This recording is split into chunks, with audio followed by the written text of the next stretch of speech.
Laura, it certainly made things simpler and easier.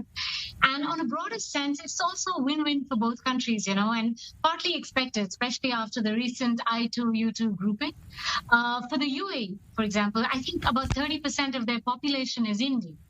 And obviously, they form a large chunk of the labor force and they contribute to the economy in a big way.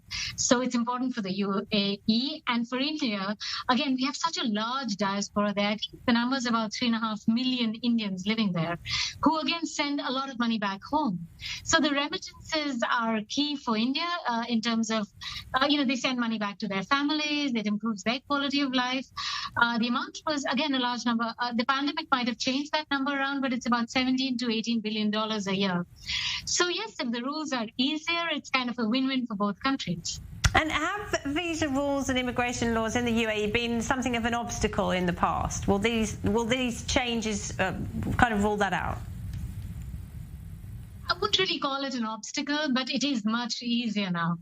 For example, as a tourist, instead of 60 days, I can be there for 90 days in a row. If I want to live and work there, again, rules are so much easier. I don't need a sponsor, I don't need a UAE national or a company to sponsor me anymore. I can do that myself. So they're trying to kind of attract the right talent. I can sponsor my family members. Now in India, that's a big deal, where we live, we're very closely, we live in close-knit families. So that is a key point. You can own your own business. I think what the UAE is trying to do, at a certain point of time, it was only low-skilled and semi-skilled workers who went from India. That over the years has changed, and they're trying to attract engineers and doctors and researchers and investors and entrepreneurs. And so the rules have kind of expanded to make their quality of life better there and make the rules easier for them. So yes, I wouldn't call it an obstacle in the past, but it is easier now. Yeah, there are clearly very strong economic links between the two countries, aren't there? Well, tell us, why are so many Indian families drawn to the UAE? Do they tend to stay permanently, or do they stay a few years and then return home?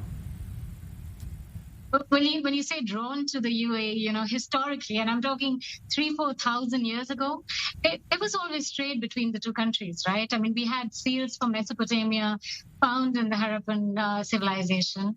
So right from that time, there were cultural ties that kind of bound us together in terms of people as well, exchange of people and ideas and all of that. More recently, the 1970s saw this whole oil boom happen, right? Suddenly, there were opportunities because of petroleum. There was all this money flowing in, and they were investing in infrastructure and development, and they needed people to kind of help put that up. So over the last 40, 50 years, because of the oil boom, you saw a huge chunk of people kind of migrate, drawn by easy money. They were paying very well, and very low taxes. I mean, there was no income tax. So that kind of attracted a large number of people to move. However, over the last 50 years or so, you've seen it's not limited to oil and energy anymore. We've kind of diversified into all sectors, whether it's retail, healthcare, financial services, real estate, investment, businesses, small and large.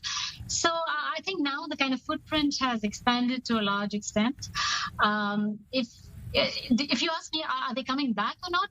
More often than not, we hear of Indians going there for a few years, making a lot of money, and then coming back to retire or set up their own business. But of course, I mean, I can't kind of give you a generic statement. I mean, some, of course, choose to stay on.